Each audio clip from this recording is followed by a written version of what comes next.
ang magiging Kristiyano. Kahit sabihin natin hindi tayo nagpapastor, mga kapatid, susukatin ng Diyos kung gaano katibay, katatag at gaano tayo magtiis sa ating pong paglilingkod sa Panginoon. At susubukin, pinapahintulot ng Diyos yung mga trials, yung mga temptations na darating sa ating buhay para mapatunayan kung gaano tayo katotoo na naglilingkod sa Kanya. Amen. Pero pagdating sa ating pagdating po sa ating Panginoong Diyos, tinitesting ka na, tinatrials ka pa. Ano ba yung scam sa inyo? Trials yan. Trials yan. Tinitest ang ating pananampalataya. Di ba, Sir Beck? Okay na, nakapli na. Medyo safety na ako dyan. Amen. Grabe talaga. Iyak siya eh. Bakat ba naman yung kamay? Praise God. Ang trabaho ng demonyo, tayong mga gwapong tatay, tutoksuhin araw-araw.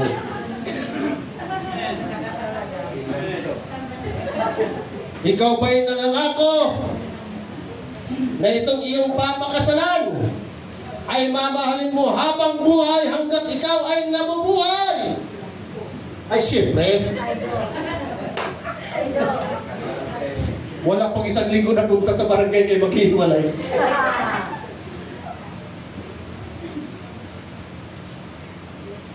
Wala kang kasing-kanta sa aking mga mata. Kahit isang taon akong walang tulog as long na nakikita kita. Wala pang isang buwan. Saan yung mata mo nakatingin? Akala ko ako lang maganda, ba't ibang tinitingnan? Temptations. Hallelujah. Bawat isa po sa atin may pinagdadaanan araw-araw. Wala ni sino man sa atin na walang pinagdadaanan araw-araw. Marami tayong pagdadaanan araw-araw. Kasiyahan, sakit, karamdaman, kalungkutan, ano pa man ang atin pong pinagdadaanan. Mga kapatid, pinapahintulot ng Diyos yan para masubok kung gaano tayo as a victorious Christians. Hindi natin pwedeng sabihin victorious Christians tayo. Hindi pwede natin sabihin na malagot tayo. Pero sa mga pagsubok, lagpak tayo mga kapatid. Every time na tayo sinusubok, every time na tayo pinagdadaanan, salamat sa atin, dakilang Diyos, pinahintulot kayo sa ating buhay para ikaw at ako ay magiging matibay. Walang puno ng mangga na matibay hanggat di binabagyo. Walang puno ng niyog na matibay hanggat hindi binabagyo. Walang puno ng papaya na matibay hanggat hindi binabagyo. Walang Kristiyano na matibay hanggat mga kapatid hindi tayo dumadaan sa mabigat na pagsubok. At ang napakaganda na habang sinusubok tayo, pinagtatawanan tayo ng kaaway dahil akala niya tatalikod tayo, akala niya naghihila tayo. Hindi niya alam na habang tayo sinusubok, lalo pa tayo nagpupuri, lalo pa tayo nagtitiwala, lalo pa tayo sumasama sa ating pong Panginoon. Dahil hindi alam ng kaaway na hindi ka na may Espiritu ng Diyos na habang sinusubok, lalong tumitibay. Palapakan natin ang ating dakilang Diyos.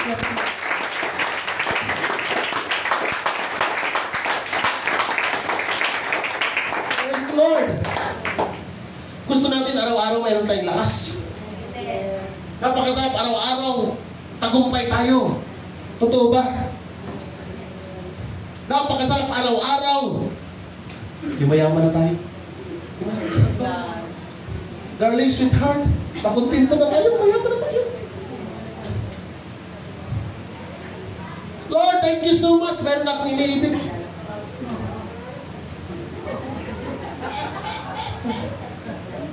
Pero ni isa sa atin mga kapatid, ayaw natin na mabigat na pagsubok. Pag great tribulation ang pinag-uusapan, ayaw natin yan. Pero yung tribulation pala, yung mahirap na pagsubok natin pong mararanasan, yun yung magtuturo sa atin kung gaano pa tayo patuloy na magtitiwala sa atin po. Yung tribulations ang magtuturo sa atin para maging matibay, maging matatag, maging matiisin sa paglilingkod sa Panginoon. Kaya every time na tayo sinusubok, every time na tayo pinagdadaanan, huwag natin kalimutan, salamat Lord sa pagsubok, salamat sa aming mga pinagdadaanan, salamat sa aming mga sakit karamdaman, dito mga kapatid, lalo tayong lumalaban at nagtitiwala sa ating dakilang Diyos. Amen. Amen. The Greek word for patience means to abide under. Pinapaintulot ng Diyos na marami tayong papasanin at bubuhatin para makita sa atin ang Diyos kung hanggang saan ang kanyang pagsunod. Hanggang saan ang atin pong pagsunod. Kaya pala sinasabi ng Bible, pasanin mo ang iyong cross araw-araw. Amen. Madali bang magbuhat ng cross? Ni isang tabong tubig, minsan nga tayo nahihirapan. Tama? Magbuhat lang tayo ng isang container yan, yung mineral water, bigat yan. Mula rito hanggang dyan sa may kalsada, mangangalay na tayo, cross pa kaya? Kaya ang ginagawa ng iba, mayroong mga babae at lalaki, halapasan ng cross. Nakasama po ba kayo, Brother Jess? Kasi na si Brother Bilky, kami Brother Bilky.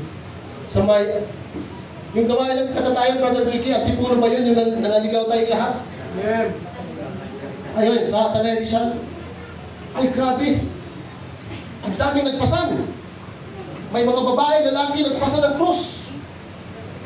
O, sabi kasi ng Panginoon, Pastor, pagpasanin niyo ang iyong krus araw-araw. Kaya nagpasan yung iba. Yung iba, pat-pat ng kawayan, pinasan. Literal ang kanilang pinasan. Kapatid, para maipakita na maging matatag sila at matibay. Pero nung pinagpapalo na, nung may tumadyak na malakas, hinabol yung nagtadyak mga kapatid. Ang sinasabi ng Bible na pasanin natin ang ating mga cross, hindi natin alam kung anong ginagawa ng kaaway. Napakaraming ginagawa sa atin ng kaaway na pinagdadaanan natin araw-araw para tayo mahirapan at tumatalikod sa Panginoon, matatalikod sa Diyos. Yung gastusin lang sa paaralan, yung gastusin lang sa college, cross na yan sa pamilya. Kung kumikita ka lang ng 200 isang araw, tapos may fishing pa ang asawa mo, tapos may anak ng 7 na nag-aaral, cross mo yan. Tama? Amen. Kung makagroon ka pa ng asawa, gwapo, pag nakindatan lang yung nakindatan, abay kahit nandiyan yung asawa ka, lalapit, cross mo yan. Cross mo yan. Oo. Kalbado yan. Kapatid. Kaya mga nanay, mapalad kayo. Hindi mga asawa, hindi na nagtutungit. Hindi na pumipitik yung baraha. Wala na gotos, pare. Wala na. Ha? Tayong mga tatay, anong cross natin? Ha? O, kayo na nagsabi, ha? Kaya wala nagsalita sa atin kasi bababanatan tayo eh. Kayo na magsabi, aminado talaga kayo. Ha? Pasa natin yan. Rarat-ratan ka, minsan makalimot din yan sa walang tao. Oo. Ito yun mga kapatid. Number 1 kasi pangailangan ng nanay, yung mga bilihin. Kailangan talaga nila ng pera. Siyempre, trabaho natin mga lalaki yun, bigyan natin sila ng pera.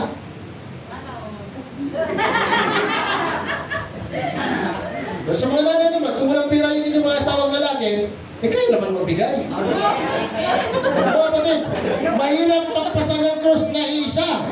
Dapat sa isang pamilya, lahat ng problema, lahat ng cross, sabay-sabay natin pasanin at magtiwala tayo sa ating pong dakilang Diyos, mga kapatid, para walang away. Amen. Dahil ang trabaho ng demonyo, tayo'y pag-aawayin para hindi nagkahari ang Espiritu ng Diyos sa ating pong kalagitnaan. Kaya maapektuhan ang ating pong paglilingkod sa Diyos. Amen. Pero ang kagandahan lang, bago ka pa na problema, bago tayo na problema, may solusyon na ang Diyos. Sabihin mo sa iyo katabi, may solusyon ang problema mo. Cross mo ba ang asawa mo? Pastora G, kung cross mo ako, salamat mayroong Diyos na tutulong sa atin para pag-aanin ang ating paghihirap, para pag-aanin ang ating bigat, para pag-aanin ang ating ginagawa araw-araw. Dahil sabi ng Panginoon, lahat ng yan ay pinagdadaanan ko. Kung kinaya niyan, kakayanan niyo rin yan. Bakit? Kasama natin ang ating dakilang Diyos. Hindi tayo pababayaan ng Panginoon na basta-basta na lamang na tayo makaaway. Hindi tayo basta-basta iiwanan ng Diyos, mga kapatid. Palagpakan natin siya, napakabuti na natin.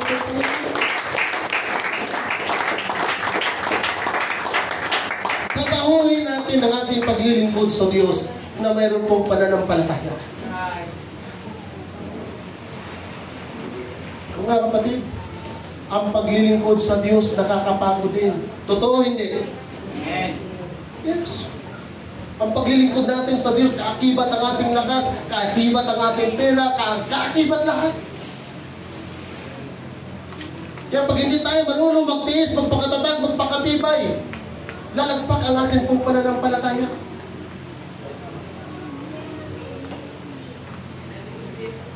Kaya every time na may problema, sabihin mo kagad sa iyong katabi, asawa, kaibigan, problema lang yan. Matatag tayo, malakas tayo, matibay tayo. Hindi tayo mahuyang. Ha?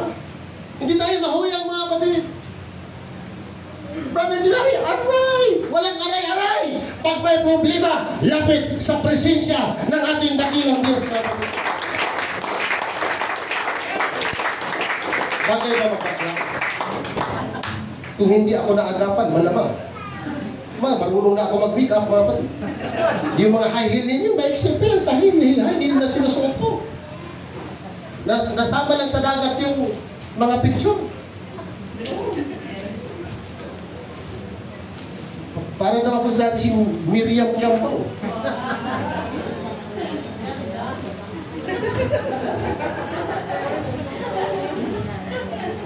Praise God. Mga kapatid, huwag tayo magpuri sa Panginoon na walang pananampalataya. Magpuri tayo, maglingkod tayo, sumamba tayo na mayroong pananampalataya sa ating dakilang Diyos. Dahil kung sasamba tayo walang pananampalataya, wala tayong tibay, wala tayong pagtitiis, mabilis tayong lumamig, mabilis tayong tumalikod. Pero yung sumasamba tayo mayroong pananampalataya na kahit naghihirap tayo, kahit nagpapagod tayo, kahit nangalalamdaman tayo, kahit nangalalasan tayo, hindi tayo tatalikod sa Panginoon. Bakit? Pinatitibay tayo ng Diyos sa mga pagsubok.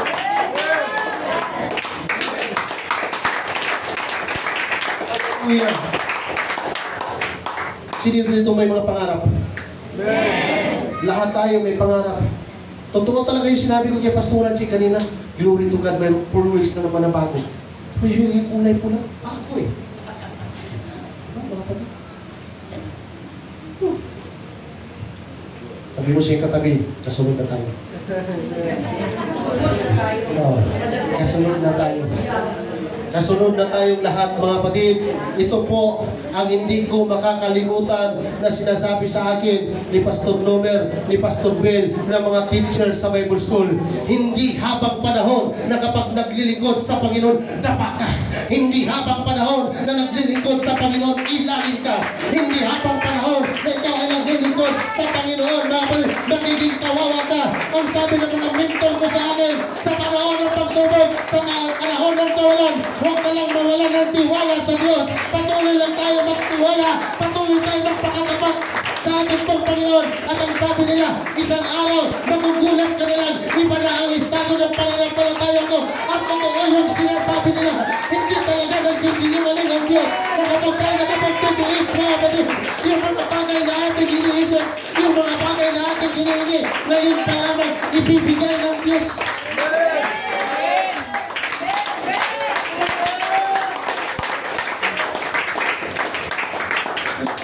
Sa meeting namin kahapon, mayroon ka na namang bagong kutsi. Gusto na, ikaw na natin, kahit wala. Pero ito, wala pa nga. Sa nakikita na nila.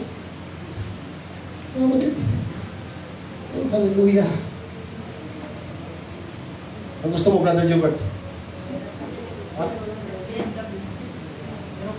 Yan pa lang. Oh. Engineer tapos teacher, saan ka ba?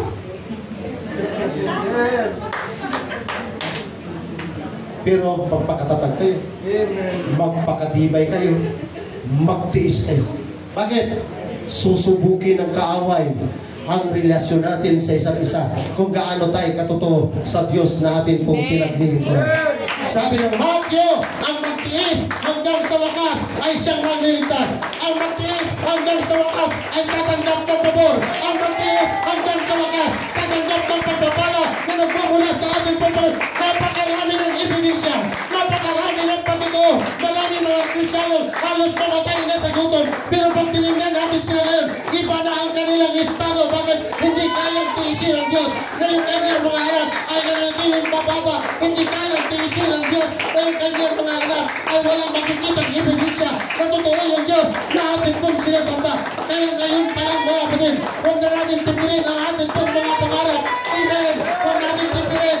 Huwag takin natin yung taktak panahon na pangako ng Diyos. Maaaring dadaan tayo ng pagsubok. Maaaring dadaan pa tayo ng karamdaman. Manatili lang tayo nakahawak sa pangako ng Diyos. Praise God. Napakabuti ng atin kung Panginoon. Amen. Huwag na po natin gayahin yung mga mabilis na malikod sa Panginoon. Dahil pag sumunod tayo sa kanila, bukas makalawa, magiging katulad na rin tayo sa kanila. Diba? Brother Jivan, Brother Ram, may masalinan kasi sa inyong mga talento. Salamat, sumasama po sila sa malainin mga kapatid. Tumutugtog sila doon. Dahil ang prayer namin ni Pastora, may musicians dito, may musicians din doon. Siyempre, napapagod tayo mga kapatid. At ang Diyos ay tumutugon. Amen. Sabi ko kay Pastora Jim, na napakasarap. Sabi ko kay Pastora, darating ang panahon kung tayo bubuhayin ng Diyos. Pag malabo ng ating mata ngayon, kasi bata pa tayo, malabo na. Pag nag-edad na tayo ng 90, hindi na tayo makakita. Dalawa, Pastor, asa magka-pastor. Pastora, basta tingog-tingog na lang tani.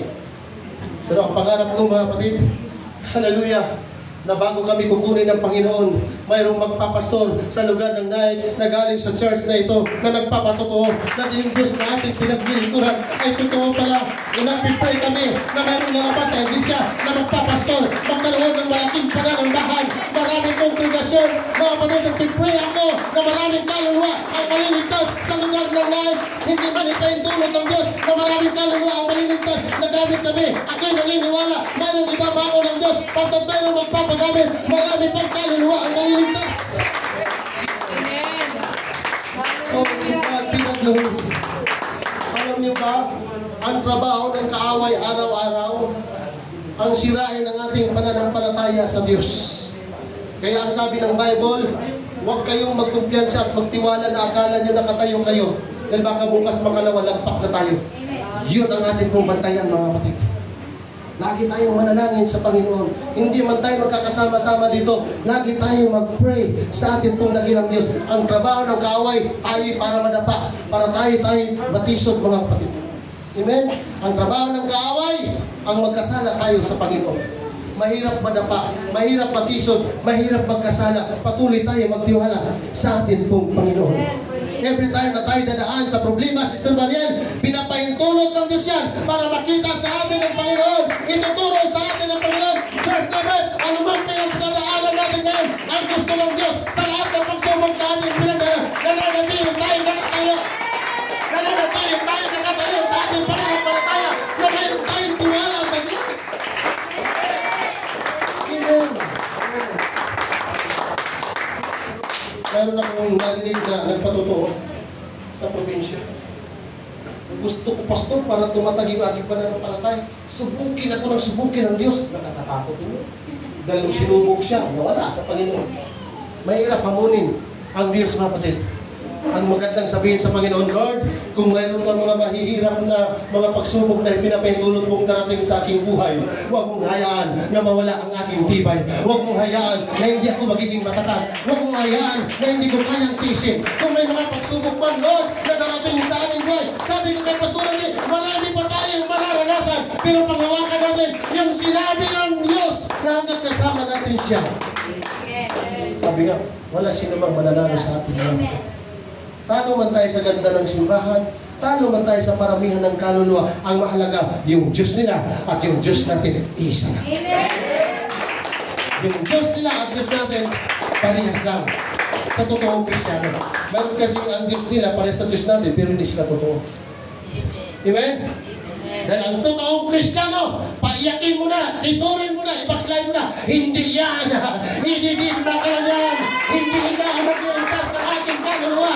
Ikaw hindi ka nagbibigay sa amin natin. Ang Diyos! Mga kapatid.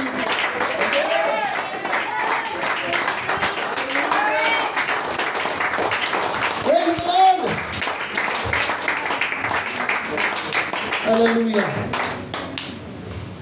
Para tayo po'y lumago, kung matibay, matuto po tayo mag-twist. Hindi tayo titibay, hindi tayo lalago, hindi tayo marunong mag-twist. So yung tatlo na yun, mga kapatid, hindi po natin pwedeng baliwalahin. Hallelujah. Tatanungin ko po kayo, sino ang pinakamasayang Kristiyano?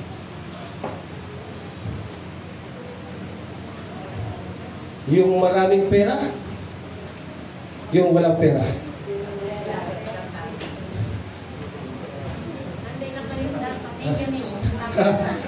Balance? Sino ang pinakamasaya? Yung may pera o yung walang pera?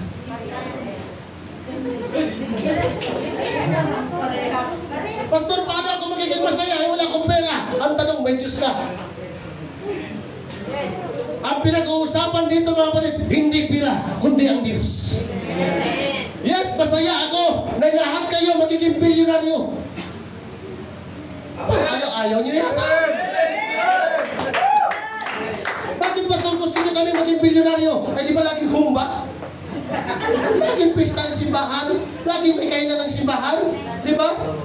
Walang magmamadaling umuwi kay gikut-kut ang kuto-kuto. Nagsakit ang kuto-kuto kay walay kaon. Di ba? Masaya na may Diyos ka, na may pera. Pero kung wala ka pang pera at may Diyos ka, umasa ka, magkakapera tayo ba? Sabi nga ng Panginoon, yung maya, yung bulaklak, inaalagaan ng Diyos. Tayo pa kaya na nagpupuri sa ating pong Panginoon? Araw-araw, pagbukang bibig natin ang pangalan ng ating pong Panginoong Jesucristo. Darating ang araw, mga kapatid, iba ka na. God, sabi ng Bible, isang pangalan lang ang makakapagliligtas sa atin. At walang ibang Diyos ang siya makakapagliligtas sa atin. Maraming iba't ibang reliyon, mga bilyonaryo sila. Ang tataas na building ng bahay nila. Ang tanong, mapalangit ba sila? Mapalangit sila, mga kapatid? Hindi. Eh, Pastor, paano naman yun? Nasa iba't ibang reliyon. Pero mababait sila. Mas mabait pa nga sila sa mayroong reliyon eh. Ay, may reliyon din kami. Pero iba lang yung Diyos natin. Ang tanong, mga kapatid, yung ibang tao na yung Diyos nila iba sa Diyos natin, may kaligtasan ba sila? Iba talaga mga forma ng mga dunya eh.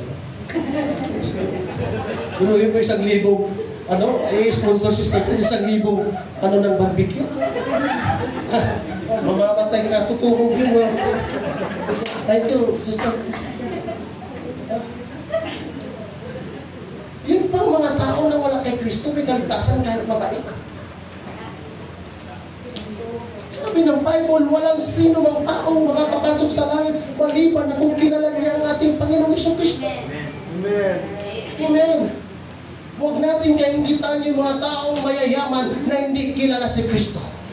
Kung mayroon man dapat kaingitan, ikaw at ako. Dahil kahit wala kang pera, nagliliwanag yung anointing, yung kapangyarihan ng ating Panginoong Diyos na kapatid.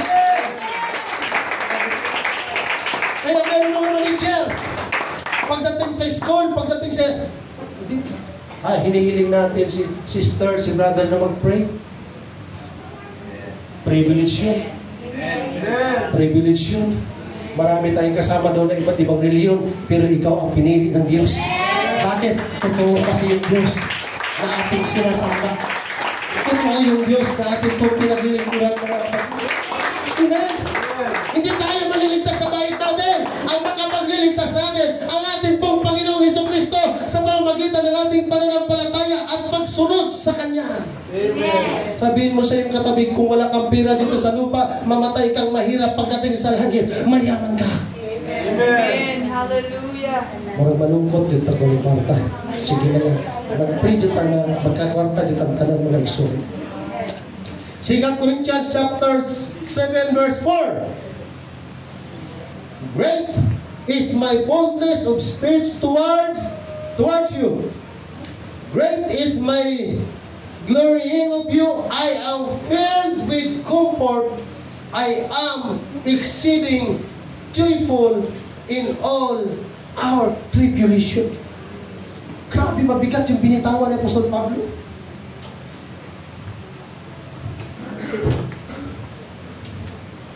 Nanay, tapatan tayo. Yun bang inyong mga asawa, great tribulation? Hindi. Okay, vice versa natin. Tayo mga tatay. Yun bang ating mga asawa, great tribulation? Yun bang ating mga anak?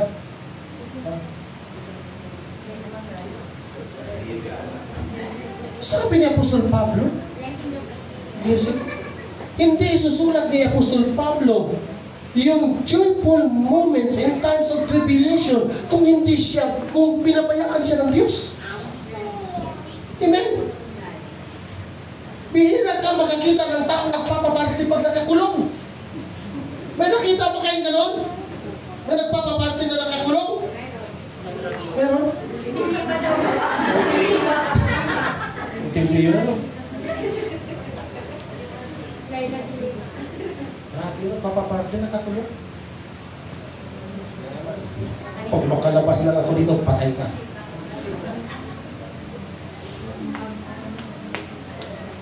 Timothy! Malapit na akong mamatay. Pero masaya ako. In great tribulation, nakakatayo si Apostol Pablo. Paul and Silas in the jail. Nakakulong na, nakukuha pang umawit. Bihira ka makakita ng isang taong masaya na mayroong great tribulation. Saan ka makakakita? Sa mga taong totoong naglilingkod sa ating dakilang Diyos. Bihira ka makakita sa tao sa labas na pag may problema masaya. Sa totoong Kristiyano lang yan mga kapatid. Bakit? Bakit tayo masaya? Dahil meron nagkukumport sa atin. Meron nagpapasaya sa atin. Meron nagpaalalay sa atin.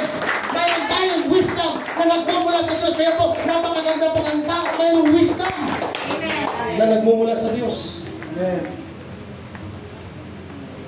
Kasi kahit sino pa yung kaharap natin, pag mayroon tayong wisdom na nagmumula sa Diyos, mga kapatid, kakaibang Kristiyano ka. Alam niyo po ba kung anong masakit sa mata sa demonyo? Pag nagdadala na tayo ng Bible, naglalakad sa kalsada, ang sakit ng mata ng demonyo sa atin. Andiyan na naman yung mga totoong Kristiyano. Sara kayo ng pinto, sara ng bahay. Masakit tayo sa mata ng demonyo. Galit sa atin ang demonyo. Kaya tinitiso tayo para manghina, mabaksay, para mawala. Bakit? Kasi apple of the eye tayo sa Panginoong Diyos. Pastor, hindi naman kami nag-Bible study. Pastor, hindi naman kami nagtuturo ng salita ng Diyos. Tapos, apple of the eye kami ng Panginoon. Pero sabi ng Bible, lahat ng lumalapit sa akin ay akin. Kahit hindi ka nagtuturo, kahit hindi ka preacher, kahit hindi ka teacher, as long na lumalapit ka sa ating Panginoon, ang sabi ng Diyos, akin ka. Hindi kita itatakwil. Bakit? Hindi namimili ang Diyos, kapatid. Pantay-pantay ang todo sa atin ng ating Panginoon. Hindi mo tayo nagtuturo, hindi mo tayo nakakatugtog, hindi mo tayo nakakatayo sa likod ng pulpito. Pero kahit saan tayo magpunta, dala natin ang pangalan ng ating Panginoon Jesucristo. Amen. Nagliliwanag tayo, napapaso ang demonyo sa atin mga kapatid. Kaya every time na mayroon tayong problema, i-enjoy natin ang ating mga problema. Praise God. Dahil ang sinusubok yung mga totoong anak ng Diyos. Sa atin kung pagtatapos.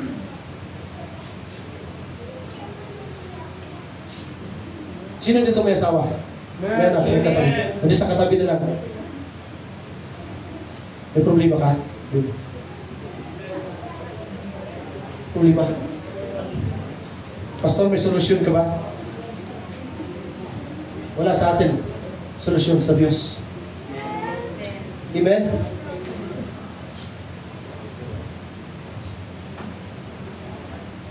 Pag mayroon tayong pinagdadaanan, balikan natin yung mga tao sa Biblia. Amen? Sino mga tao natin kilala sa Bible? Balikan natin kung ano yung buhay nila. At balikan natin kung anong nangyari sa buhay nila, kung bakit sila nagtagumpay. Walang nagtagumpay sa kanila na magaling. Nagtagumpay sila ng dahil sa Diyos. Amen. Ni isa sa kanila ni isa sa kanila walang nagsabi na wala silang problema. Great tribulation niya eh. Pero sabi ni Apostol Pablo kay Timothy, magpakatatag ka, magpakatibay ka, mag-taste ka, mag-enjoy ka.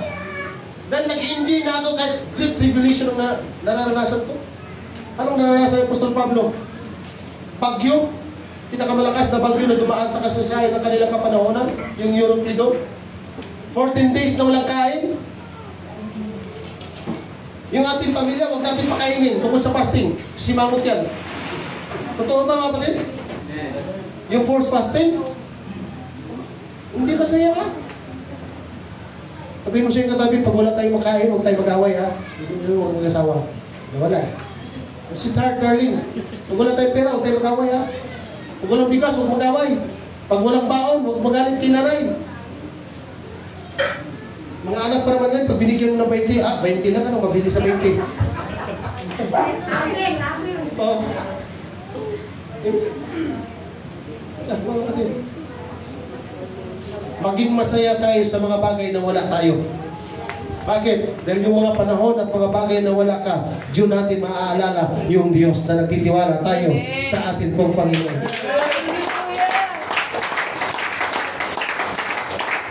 Gusto, para tayo maging matatag, maging matibay, maging matisyo. Si Job, kung walang wisdom na nagmula sa Panginoon, mapatay niya asawa niya. Yung binabasa ko nung una yan, Sister Chan. Kung akin lang to, patay. Nalaban niya ako sa nanay ko. Ito pa kayo sa asawa ko. Sabi ko, Pastora G, kung ako lang ang asawa itong asawa niyo, kung ako lang naging asawa niya, patay. Ubus na nga kayamanan mo eh. Patay anak mo 7, 10. Ubus ka eh. Tapos yung kakampi mo, kasumpaan mo sa altar sa kaminyoon, nga mag-uyong tangdo hantod sa kamatayan. Walay inawayan, walay binulagay. Tapos sabihin ng asawa niyo, sumpa mo yung Diyos mo at mamatay ka na. Buti na lang, may wisdom. Binabasa ko yan dati, Sister Ann. Kaya mag-ingat kasi yung mga asawa kayo, basta bunga. Kung mag-asawa kayo, parang ka. Sabi ko, magigigil talaga ako dito sa asawa. Imbis tulungan ka, i-comfort ka. Imbis na, sabi niya, okay lang yan ho. Total, meron naman tayong Diyos. Wala eh. Meron mo naman eh. Nilalangaw na kasi si Job, nasa abuhan na. Gusto nang mamatay, gusto nang mapalitan. Kung naging asawa lang to, abungi. Yes, God, pero wisdom. Ang Diyos ang nagpahintulot na ako'y mawalan, ang Diyos din ang magbibigay. Sasamba talaga ako. Amen!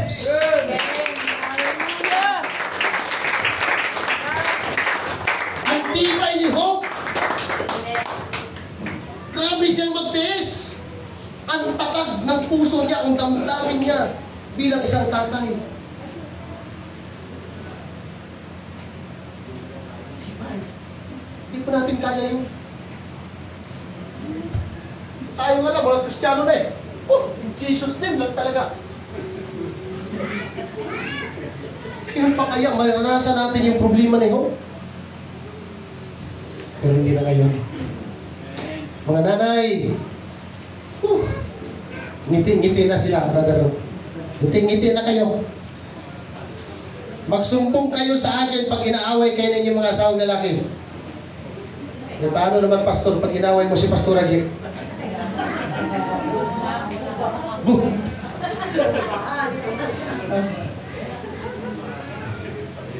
Mga kapatid, kahit gaano kahirap ang problema natin pagdadaanan, hindi yan kayang itapat sa problema ni Job.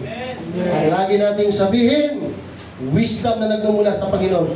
Nakaya nga ni Job, nakaya nga ni Apostol Pablo, nakaya nga ng unang mga Kristiyano, ikaw pa kaya at ako ang hindi makaya, mga kapatid, kaya natin yan.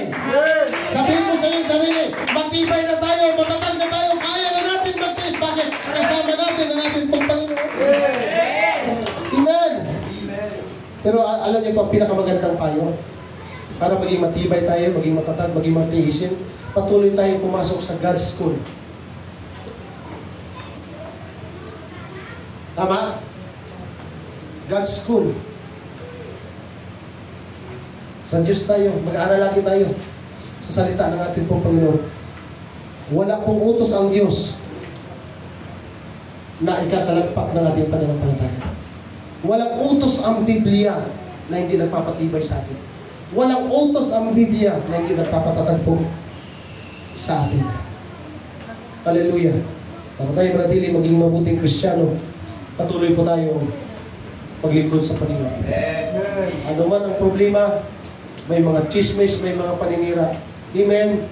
Tayo mga tao normal sa atin, minsan ang atin po pagtitiwala sa isa't isa ay nababawasan at nagbabago mga kapatid. Ang mahalaga, yung connection natin sa Diyos. Hallelujah. Yun ang ating ingatan. Dahil tayo, pag magka-problema tayo, pwede pa tayo magkasundo. Pero kung tayo magka-problema sa Diyos at tuluyan tayong tumalikod sa Diyos, hindi tayo matatag. Mawawala sa atin ang lakas, manghihina tayo mga kapatid. Sabihin mo sa iyong katabi, hindi po pahirap ang utos ng Diyos. Hallelujah. Ang paglilingkod sa Diyos, kasama po ang mga trials and testing. Tama? Amen. Brother Adren, kailan niyo gusto magkasasakyan? Nay. Di naman yung sila mo to. Nung sinabi ni Sister Helen, Pastor, itong taon na ito, magkaroon kami. Oh, may libina na sila. O, diba, Sister Chris? Oh. Ito, sila si Brother Jess, loobin ng Panginoon. Bago matapos ang taon na ito, meron. Diba si ano? Ayun, kapatid natin, si Brother Jimitis. Amen. Ayun mo. Praise God. Alam niyo po ba yung mga nag-first fruit ng mga kapatiran natin? Kasi nakikita kayo ng ang giving nila sa pin-promise ang lalaki. Ang lalaki din ang blessings ng Panginoon sa kanila. Totoo talaga yung sinasabi na kapag nagtanim ka ng isang buto, aani ka ng marami. Amen. Wala kasi nagtanim ng isang butil na palay, umani ng isang butil na palay. Pag ang isang butil na palay, pag tinanim mo, aani ka talaga ng marami. Kaya sa lahat ng umaani ng blessings, palakpakan natin ang Panginoon. Paano naman kami wala, Pastor? Abay pumalakpak rin tayo pagpuri sa Diyos. Amen. Wala naman lahat sabay na hirap, wala naman lahat sabay umaani. Sunod-sunod ang pag-aani ng mga kapatid. Ganoon mo, magkaroon kayo ng Lamborghini, luma na yung ano namin? Sasakyan? Si Brother Sak? Pasensya na, sana yun. Impact, ano yun, Pastor? Magkakasakyan din kami.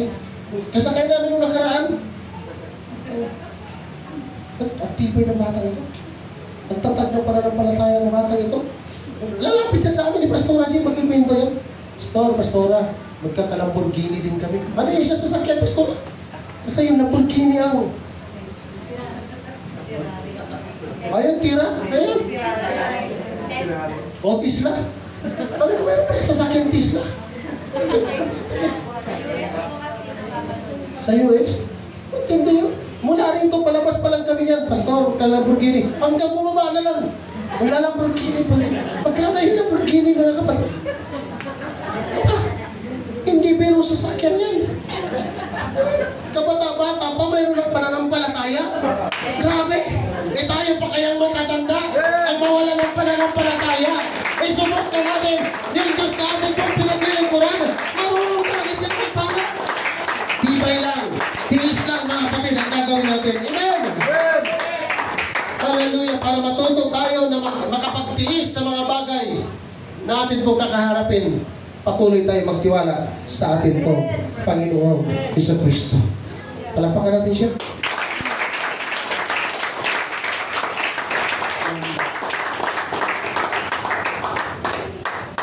Tatapos na tayo. Sino po dito hindi pa nakakilala kay Jesus?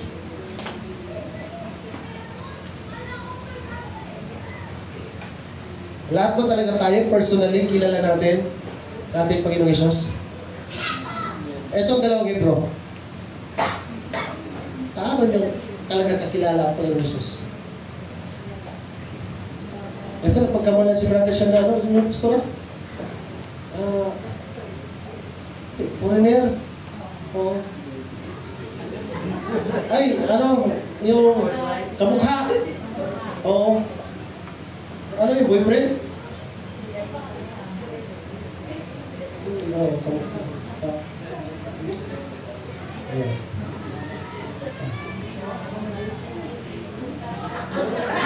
Ilang taon na yung Sister Sheila? Bardiyahan mo yan. Ngayon mo mga ganyan, marami na nagkagusto niya. Nagkagusto ka na ba, Brother Sean? Umamin na. Parang ano yata. Parang totoo yata yung nararamdaman ko, nadidesign ko ah.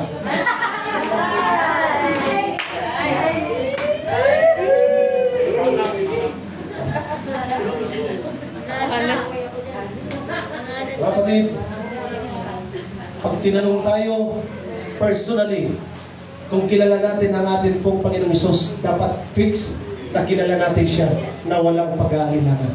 Amen. Sino siya? Ang ating tagapagligtas, ang nagpapagaling, ang tumutulong sa atin, ang umaalalay sa atin, ang nagpapatatag sa atin, ang nagpapatibay sa atin, ang nagtutulong sa atin, paano tayo magtiis. Dahil pag kilala natin siya ng buong mga kapatid, amen, ano nang mangyari sa atin kung pananampalataya, mamamatay tayong Kristiyano, tatabunan tayo ng lupa, nahawak na natin ang ating kaligtasan. Bakit? Pinatibay na tayo at pinatatag ng ating pong dakilang Diyos. Amen. In 2 Timothy chapter 3, mga kapatid, tinuturo diyan kung sino yung mga tao na dapat nating iwasan. Sa tingin niyo po, sino at sino-sino yung mga tao na dapat iwasan? Ilang taon na Sister Siren? Malayo pa ito Sister Siren. 15? Oo. Pero hindi ka pa naman nagka-crush.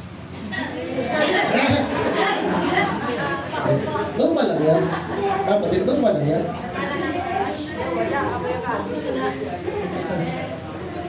Kaya ako nga lang, grade 3. Just one meron eh. Just one meron. Saan yun? Si Joshua? Just name it. Nagkahawak ko ng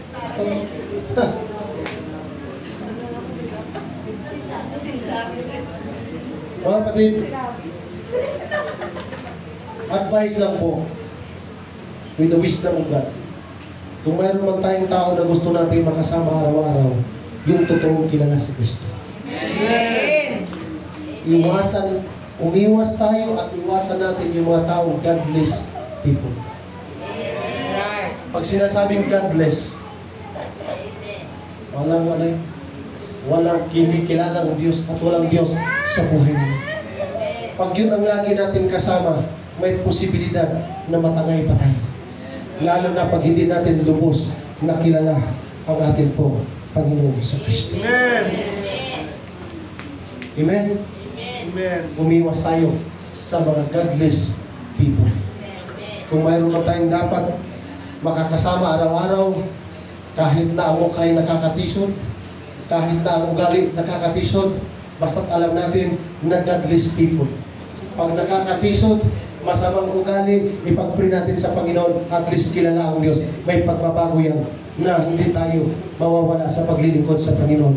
Pero yung godless people, dadalhin tayo, mga young people na maganda, huwag kayong magkumpiyansa, mag-ingat kayo. Sa lalo na pag graduation may tagay-tagay, manidisgrasya kayo dyan. Pero pag ang tao na kilala ang ating pong Panginoong Jesucristo, hindi yan masaya pag hindi kayo magkasama na nasa presensya ng ating pong Panginoon. Yun lang po. Wala tayong mapapala sa mga godless people. Pero yung mga tao na naglilingkod sa ating pong Panginoon, sa panahon na nanghihina ka, sa panahon na nanlulungkot ka, mayroong aagapay sa'yo, aalalay sa'yo, magpapayo sa atin. Pastor, kapatid, kaya natin to dahil mayroon tayong Diyos. Amen. Palakpakan natin ang ating pong Panginoon. Ang benepisyo po na atin pong makukuha kung tayo po'y nagiging matatag, mayroon pong pakinabang. sa pagtitiis. Mayroon po tayo nakukuhang pakinabang sa pagiging matibay. Mayroon po tayo nakukuhang pakinabang sa pagiging matatag. Mga kapatid, sino po dito ang gustong maligtas hanggang sa wakas? Lahat tayo ay gustong maligtas. Huwag tayong humingi ng tibay sa ating kapwa. Huwag tayong humingi ng lakas sa ating kapwa. Sa Diyos tayo humingi ng tibay. Sa Diyos tayo humingi ng katatagan. Amen! Amen. Hallelujah! Kung hindi lang naging matibay si Noah, wala ng tao sa mundo. Napakatibay ni Noah. Yan ang mga tao napakasarap na kasama na maglingkod sa Panginoon. Pastor, may goal pa naman tayo na every Sunday merong mawiwin na kaluluwa. Pastor, hanggang gulang yata tayo, walang nakausap. Mga kapatid, ilang taon nagtiis si Noah?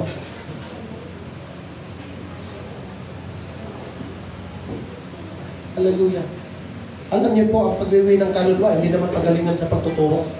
Pagtitiis lang talaga, brother. Kung hindi nagtiis si Noah, siya mag-isa matira. Yung pamilya niya, hindi matitira.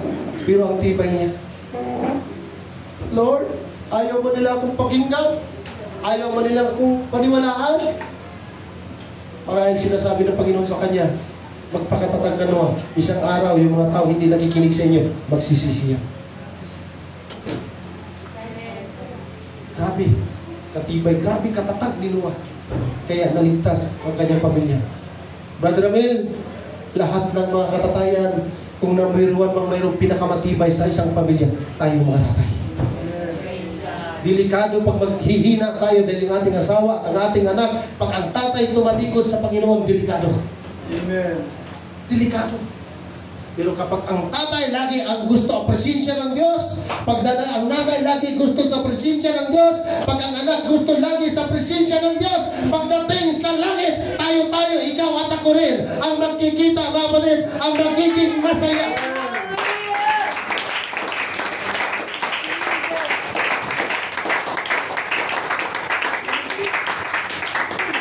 Tibay ni Abraham. Grabe kung magtiis si Abraham. Napakatatag ni Abraham. Pinangakuan siya ng Diyos nung hindi pa siya masyadong matanda. Tumanda na lang siya, hindi pa niya nakita yung pangako ng Diyos. Pero nagtiwala siya sa pangako ng Panginoon.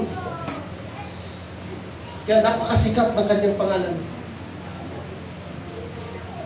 Grabe kung magtiis si Abraham. Ang tibay ni Moses. Grabe. Napakatatag ni Moses. Grabing magtiis si Moses. Papatayin na ng Diyos yung mga taong ayaw sumunod sa Kanya. Ang sabi ni Moses, Lord, huwag na lang silang patayin mo, ako na lang ang patayin mo. Grabe. Saan ka maghanap ng kasalanan ng iba sa saluhin mo? Tibay ni Moses. Tibay ni Daniel. Inaalok araw-araw ng lechon. Masasarap na pagkain araw-araw. Mga mamahaling alak. Pero ayaw ni Daniel. Ayaw niya ng masarap na pagkain. Mga kapatid, sa totoo lang, mahirap mamuhay sa isang lugar na hindi mga Kristiyano ang kasama mo. Amen. Amen? Pero bakit na nanatiling matatag, nanatiling matibay, nanatiling naging matiisin si Daniel? Bakit? Kahit hindi mga Kristiyano ang kasama niya, ang mahalaga sa kanya, totoo yung Diyos na lagi niyang kasama. Kahit hindi mga Kristiyano ang kanyang kasama, mayroon siyang tiwala sa Diyos, doon siya tumatag, doon siya tumibay, doon siya nagtiis na Diyos ang kanyang kasama. Sa totoo lang mga kapatid, hindi talaga natin kaya pag hindi tayo sa samahan ng ating pong Panginoon. Amen. Amen. Hallelujah. Ang tibay ng ating Panginoon Jesucristo. Napakatindi niyang magtiis. Kaya niyang lumakad sa dagat. Kaya niya magpadala ng libo-libong anghel para pagpupugutan yung mga unang mga tao nag-persecute sa kanya. Pero ang tibay niya, ang tatag niya, Kinaya niya tiisin yung mga bagay na hindi naman dapat niya gawin.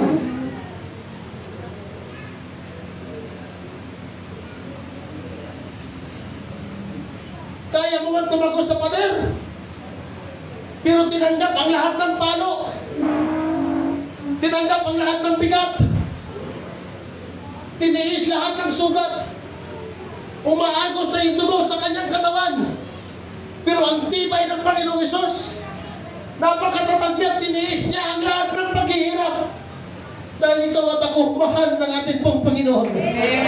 Kaya ano mang pagsubok, ano mang paghihirap na ating pong pagdadaanan, mga kapatid, tiisin natin, magpakatatag natin.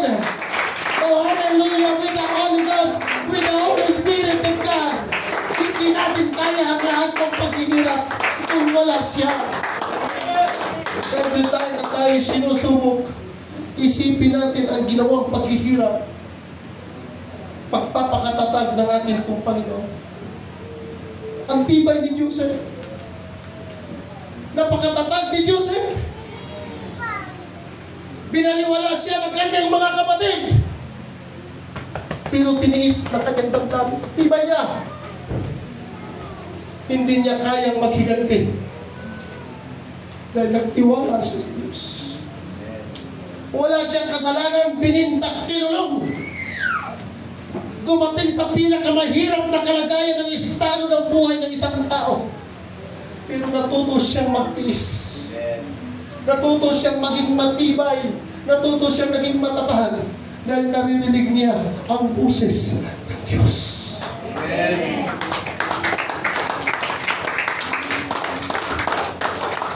Mga kapatid, maaari nasa pinakamahirap na kalagayan tayo ngayon. Pero kung tayo na natin matatag, nakasama ang Diyos, magugulat ka isang araw, katulad ni Joseph, tinitingala na siya ng kanyang pamilya. Kailangan ka ng Diyos. At tibay ni Apostol Pablo, kinagat na ng ahas. Yung bagong sinasakyan, lubog na. Halos walang taon na hindi nabubugbog si Apostol Pablo. Halos linggo-linggo, buwan-buwan, lagi silang nakakaranas ng pangbubugbog, pinapalo, kinukulog. Pero hindi napipigilan at hindi natitindag ang kanilang pagpupuri. Ang tibay nila, ang tatag nila. Bakit? May Espiritu ng Diyos. Sino po dito nanghihina? Lahat tayo nanghihina, mga kapatid. Magpakalakas tayo sa kapangyarihan ng ating pong Panginoong Jesucristo. Ang tibay ni Ruth, ang tibay ni Naomi.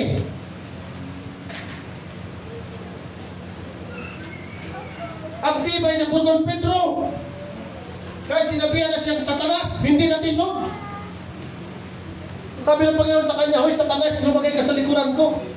Hindi siya natisod. Kung ako may ipapako ninyo sa krus, ibaliktad ninyo ako. Dahil yung paghihirap na aking mararanasan, wala yan sa tinanas ng Panginoong Jesucristo para lang maligtas tayo, mga kapatid. Kaya alisin na natin sa ating mga ugali na konting problema lang. Hindi na natin kaya magtiis.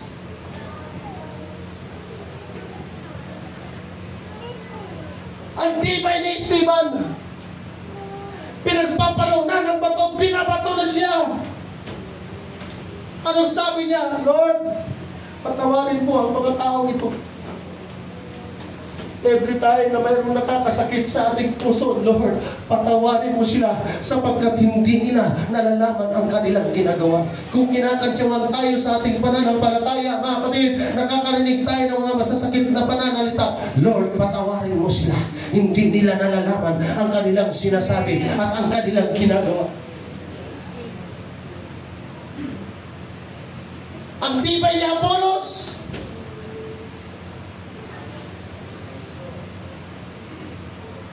sabi mo sa'yo, katabi, matibay ka ba? Ba't parang gusto nang backslide ng mukha mo? Totoo mga kapatid, mauyang tayo. Ang totoo, mahina tayo. Ang totoo, parang ayaw nating magtiis. Amen. Pero huwag tayong tumulad sa isang puno na malaki lang nung hinangin parang kagad. Bakit walang ugat? Huwag kang papayag na isang Kristiyano. Kilala ang ating Panginoon Hesus Kristo. Hindi nag-uugat ang ating pananampalataya. Mga teacher, magpakatibay kayo. Young people, magpakatibay. Mga nanay, magpakatibay. Mga tatay, magpakatibay. Ikaw na lang at ako ang inaasahan ng Panginoon para maligtas ang kanilang kaluluwa at makikilala yung katotohanan. Ang tibay ni Maria. Ang tibay ni Magdalena. Mga nanay, mga tatay, we need to pray one another. Sa linggo lang tayo nagkakasama na parang mga baga. Ang baga na nag-iisa pag nahiwalay sa karamihang mga baga, mamamatay yan. Mr. Marlene, magpakatibay, magpakatatag, magtis. Hugutan man tayo ng ulo. Hanggang na nasa Panginoon tayo, hindi ka man maaliw dito sa lupa, pero pagdating sa langit, aaliwin tayo ng ating pong Panginoon. Hindi talaga natin maranasan ang lubos na kaligayaan sa mundo ito. Kaya nga gusto tayong iligtas ng ating pong Panginoon dahil mayroon na siyang lugar na inihanda sa atin. Amen. Hallelujah. Sabi ni Isaac Newton, missing place. How great that sound. How sweet that sound. Isang taong kidnapper. Isang taong human trafficker. Yung kumanta ng kanta na yan.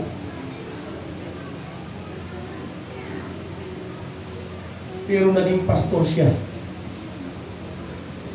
Dahil sa Diyos. Dumanas ng persecution, ginantihan siya.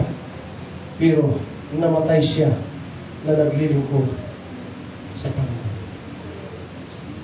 Sir Agent, maraming naiinggit sa inyong negosyo dahil pinagpapala kayo ng Panginoon. Pero as long na nanatili kayong tapat sa Panginoon, mamatay na lang sila sa inggit, hindi sila magtatagumpay dahil protektado tayo ng ating pong Panginoon.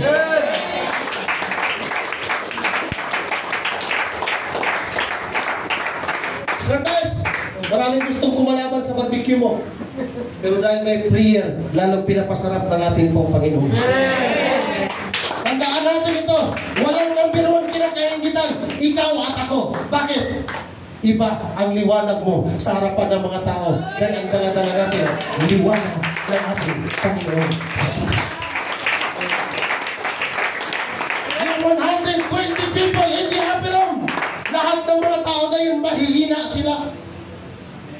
Wala silang tibay. Takot na sila. Kaya nagtatago sila. Pero nung tinanggap nila ang banal na Espiritu ng Diyos, ang tibay na nila. Walang sino man sa atin ang pwedeng magbigay ng tibay, magbigay ng lakas, magbigay ng pagtitiis, ang Espiritu ng Diyos.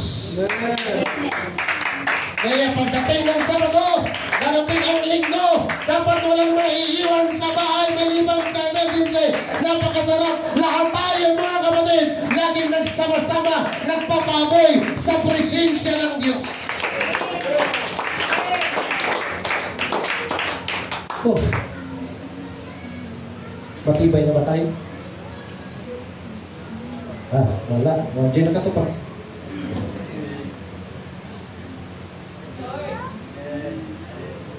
Sabi ni Isaiah, Lord, ano bang gagawin ko? Hindi ba nila ako pinapakinggan ng bayang Israel? Ikaw naman, Isaiah, bakit nanghihina ka? Tibayan mong dibdib mo, lakasan mong loob mo. Ano yung mas mahalaga? Ang tao, ang Diyos. Ang Diyos. Tatungin ko kayo mga kapatid, sino ang mas mahalaga sa inyo? Ang tao, ang Diyos. Ang Diyos. Ang Diyos. Sabihin mo sa iyong anak, sabihin mo sa iyong asawa, mas mahalaga ang Diyos kaysa sa iyo. Amen. Mas mahalaga pala ang Diyos, Yari, away tayo sa lahat. Walang ganun, mga kapatid. Nanay, tatay, mga anak, mahalaga ang Diyos, dapat number 1. sa ating Tayo pong lahat ito. Ang bilis na